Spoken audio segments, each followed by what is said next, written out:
Hello students, welcome to विनीकस्ट online classes. आज हम करने वाले पॉलिटिकल साइंस चैप्टर 5। चैप्टर का नाम है लेजिस्लेटिव, जिसे हिंदी में विधायिका कहते हैं। इस चैप्टर के कुछ इंपॉर्टेंट जो टॉपिक थे उसको हमने पीछे क्लासेस में कवर किए थे। कुछ हमारे इंपॉर्टेंट टॉपिक रह गए थे जो आज हम यहाँ पे कवर करेंगे। तो चलिए सबसे पहले हम बता देते हैं कि आज हम किन किन विषयों पर यहाँ पर डिस्कस करने वाले हैं। सबसे पहले हम बताएंगे कि भारत एक पार्लियामेंट्री फॉर्म ऑफ गवर्नमेंट है, इसीलिए संसद एक बहुत ही महत्वपूर्ण संस्था है। अधिकतर लोग ये समझते हैं कि संसद का काम केवल कानून निर्माण करना है, जबकि ये हम जानते हैं कि ये इसका सबसे महत्वपूर्ण कार्य है। लेकिन ऐसा नहीं है कि संसद का एकमात्र कार्य केवल कानून का निर्माण करना है। इसके अलावा भी बहुत सारे इम्पॉर्टेंट काम संसद को करने होते हैं। तो यहाँ पे हम संसद के कार्य और फंक्शन की बात करेंगे। उसके बाद बताएंगे हम कि विधेयक कितने प्रकार के होती है, विधेयक होता क्या है, और जितने भी टाइप के विधेयक है उनको हम अच्छे से यहाँ पे एक्सप्लेन करेंगे। तो चलिए सबसे पहले हम बात करते हैं कि संसद के कार्य की। तो हमने बताया कि सबसे पहला और महत्वपूर्ण कार्य तो कानून निर्माण करना है, लेकिन इसके अलावा और कौन कौन से महत्वपूर्ण कार्य संसद को करने पड़ते हैं। तो पहले मैं यहाँ पे आपको सिर्फ ऊपर के जो हेडिंग्स है वो बताऊंगी, फिर एक एक करके यहाँ पे हम एक्सप्लेन करेंगे। तो सबसे पहले हम बात करते हैं कि टोटल 8 महत्वपूर्ण कार्यों की यहाँ पे हम बात करेंगे।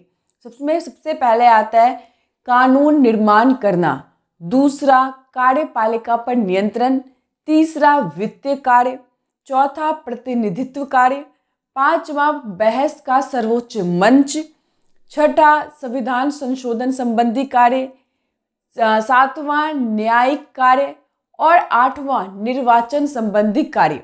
यानी कि टोटल 8 ऐसे फंक्शन है, कार्य है, शक्ति है जो कि संसद के पास होते हैं, और इसीलिए भारत में संसद एक बहुत ही महत्वपूर्ण संस्था मानी जाती है। तो चलिए हम बात करते हैं सबसे पहले कानून निर्माण का कार्य।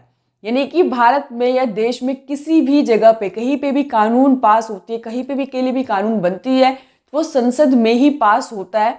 और उसके लिए जो प्रस्ताव पास करने की जिम्मेवारी होती है वो मंत्रियों के द्वारा होती है, या मंत्री के अलावा अन्य निजी व्यक्ति भी उसको पेश कर सकते हैं। यानी कि पेश करने की जिम्मेवारी मंत्रियों या अन्य सदस्यों की होती है। लेकिन वो जो विधेयक है, जो भी प्रस्ताव है, वो पास दोनों ही सदनों में जब होंगे और राष्ट्रपति महोदय के जब तक उस पर सिग्नेचर नहीं होंगे तब तक वो कानून का रूप नहीं ले सकती है। लेकिन संसद जितने भी कानून बनाने की जो जिम्मेवारी है, कार्य है, वो संसद के हाथों में ही निहित है। और सबसे महत्वपूर्ण और पहला फंक्शन हम कहेंगे संसद का कानून निर्माण करना है। दूसरा कार्यपालिका पर नियंत्रण। हमने बताए थे सरकार के 3 महत्वपूर्ण अंग होते हैं, जिसमें कार्यपालिका, विधायिका और न्यायपालिका। तो न्यायपालिका हमने बताया था कि वो एक सेपरेट इंडिपेंडेंट ऑर्गन है सरकार का, लेकिन कार्यपालिका और विधायिका आपस में जुड़े होते हैं।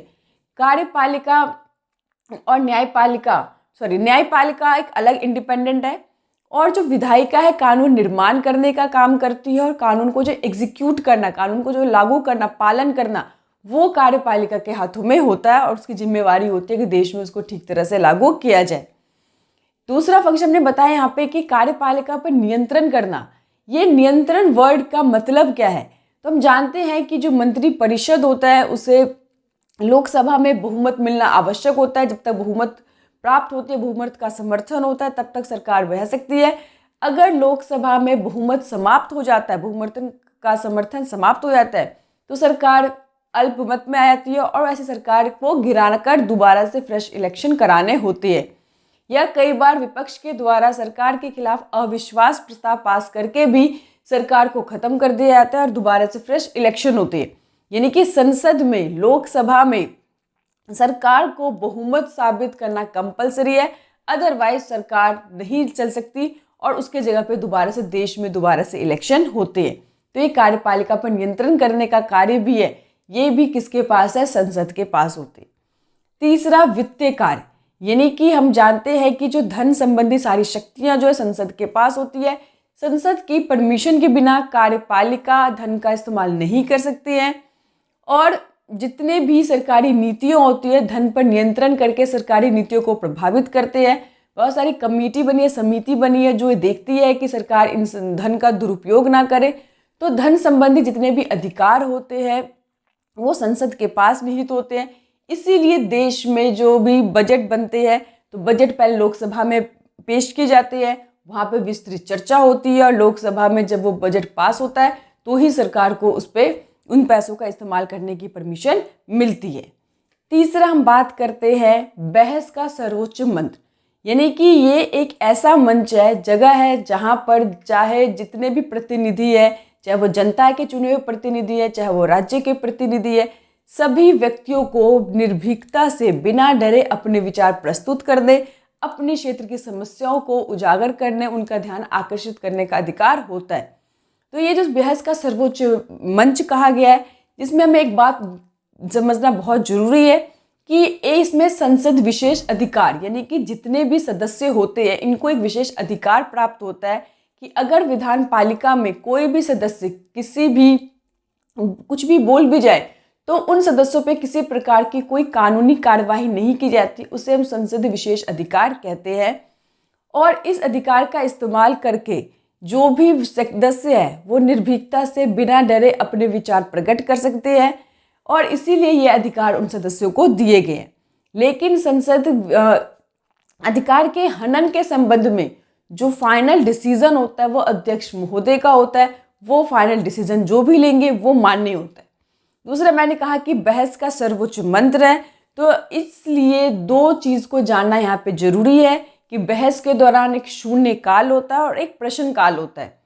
पहले हम बताएंगे कि प्रश्न काल क्या होता है। जो प्रश्न काल होता है संसद के अधिवेशन में एक ऐसा समय होता है जहाँ पर जो मंत्री होते हैं उनको जो भी सदस्य के जो प्रश्नों का जवाब उन्हें देना पड़ता है, इस समय को प्रश्नकाल कहते हैं। ये जो सदस्य होते हैं उनको सरकार की आलोचना करना, अपनी समस्याओं को उठाने का अवसर उनको मिलता है। तो यहीं पे हमने बताया कि जब बहस के लिए प्रश्नकाल एक बहुत महत्वपूर्ण इम्पॉर्टेंट है, क्योंकि मंत्रियों को इसमें जवाब देना पड़ता है जो भी सवाल उनसे पूछे जाते हैं। दूसरा होता है शून्यकाल। शून्यकाल वह समय होता है जिसमें कोई भी सदस्य किसी भी महत्वपूर्ण मुद्दे को उठाकर उस पर बहस करते हैं, लेकिन उसमें मंत्री जवाब दे ऐसा कंपलसरी नहीं है और कोई भी मंत्री इसमें जवाब देने के लिए बाध्य नहीं होता। तो इसीलिए हमने बताया कि एक ऐसा मंच है जहाँ पर हर एक व्यक्ति को सवाल पूछने का, सवाल देने का, जवाब देने का अधिकार प्राप्त होता है, उन्हें बाध्य किया जा सकता है। तो ये तीनों चीज़ें कई बार एक एक मार्क्स से पूछ लेते हैं कि संसद विशेष अधिकार क्या होता है, प्रश्नकाल क्या होता है और शून्यकाल क्या होता है। ये तीनों चीज़ें आपके लिए जानना बहुत ज़रूरी है, तो मैंने यहाँ पे अच्छे से एक्सप्लेन किया है। आगे हम चलिए बात करते हैं प्रतिनिधित्व। जैसे कि हमने बताया था कि संसद के दो हाउसेज होते हैं, लोकसभा और राज्यसभा।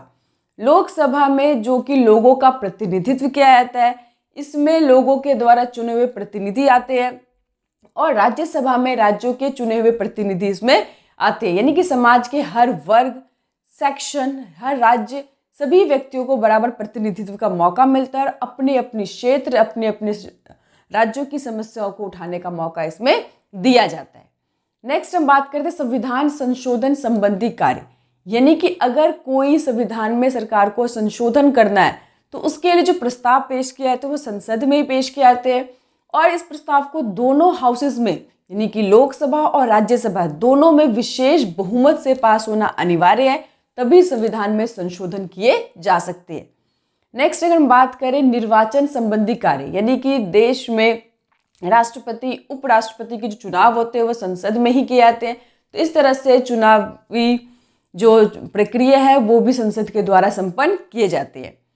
न्यायिक कार्य, यानी कि राष्ट्रपति, उपराष्ट्रपति, सर्वोच्च न्यायालय और उच्च न्यायालय के जो न्यायाधीश होते हैं उन्हें महाभियोग के द्वारा जो हटाने का कार्य भी संसद के द्वारा ही किए जाते हैं। तो इसीलिए केवल कानून बनाना ही संसद का एक काम नहीं है, इसके अलावा भी देश में ये सारे महत्वपूर्ण कार्य संसद के द्वारा किए जाते हैं और इसीलिए संसद जो है एक महत्वपूर्ण संस्था के रूप में कार्य करती है। तो यहाँ पे आपको मैंने बताया कि संसद के कार्य क्या है, क्या महत्व है, क्यों हमें संसद की आवश्यकता है। कोई भी क्वेश्चन इस तरह के पूछेंगे तो आपका जवाब सेम होगा, चाहे कार्य, महत्व या उनकी शक्तियाँ, तो आपको सारे कार्य यहाँ पे बताने होंगे। चलिए आगे हम बात करते हैं कि बिल किसे कहते हैं, विधेयक किसे कहते हैं। ये चीज़ भी बहुत ज़रूरी है, एक नंबर में आएगा सिर्फ विधेयक किसे कहते हैं। इसमें कई बार पूछ लेते हैं कितने प्रकार के विधेयक होते हैं, तो ये सारी चीज़ें भी आपके लिए बहुत इंपॉर्टेंट है ताकि आप इनको अच्छे से समझ सकें और कोई भी क्वेश्चन विधेयक संबंधित आए तो आप उनका जवाब आसानी से दे सकें। तो चलिए स्टार्ट करते हैं, विधेयक कहते किसे हैं। सबसे पहले जो प्रस्तावित कानून का जो प्रारूप होता है उसे विधेयक कहते हैं। और ये जो प्रस्ताव जब दोनों हाउसेस में पास होने के बाद जब राष्ट्रपति महोदय इन पे हस्ताक्षर कर देते हैं तो वो कानून का रूप ले लेती है, नहीं तो वो कानून नहीं बनता है। तो विधेयक दो प्रकार के होते हैं, सरकारी विधेयक और निजी सदस्य विधेयक।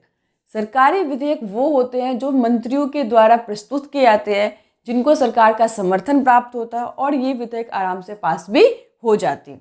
निजी सदस्य विधेयक वो विधेयक होते हैं जो मंत्रियों के अलावा अन्य सदस्यों के द्वारा पेश किए जाते हैं। अगर ऐसे विधेयक को सरकार का समर्थन प्राप्त होता है तो ये विधेयक पास हो जाते हैं, नहीं तो इनको पास करना बहुत ही मुश्किल हो जाता है। तो पहले हम क्या बताया कि विधेयक क्या होते हैं, फिर इनको दो भागों में डिवाइड किया हमने, सरकारी विधेयक और निजी सदस्य विधेयक। फिर सरकारी विधेयक दो प्रकार के होते हैं, धन विधेयक और गैर धन विधेयक। धन विधेयक को वित्त विधेयक के नाम से भी जाना जाता है। तो धन संबंधी विधेयक जो होते हैं उन्हें हम धन विधेयक कहते हैं, जैसे कि कर लगाने का प्रस्ताव हो गया, बजट हो गया, यानी धन से संबंधित। और इस धन के अलावा जो अन्य विधेयक होते हैं जैसे जन सामान्य के विधेयक या संविधान संशोधन संबंधी विधेयक, तो इसको हम ऐसे फ्लो चार्ट से समझ सकते हैं। सबसे पहले हम बताएंगे विधेयक क्या होता है। विधेयक को दो भागों में बांटा, सरकारी और निजी सदस्य विधेयक। फिर सरकारी विधेयक को दो भागों में बांटा हमने, वित्तीय विधेयक और गैर वित्तीय विधेयक। फिर गैर वित्तीय विधेयक दो प्रकार के हैं, जन सामान्य विधेयक और संविधान संशोधन विधेयक। जन सामान्य से संबंधित जो भी विधेयक होते हैं, यानी कि जन साधारण और जन सामान्य लोगों संबंधित, जिसमें शिक्षा, बिजली, पानी, ये जो संबंधित विधेयक होते हैं, जो संबंधित जो प्रस्ताव होते हैं, उनको हम कहते हैं सामान्य विधेयक।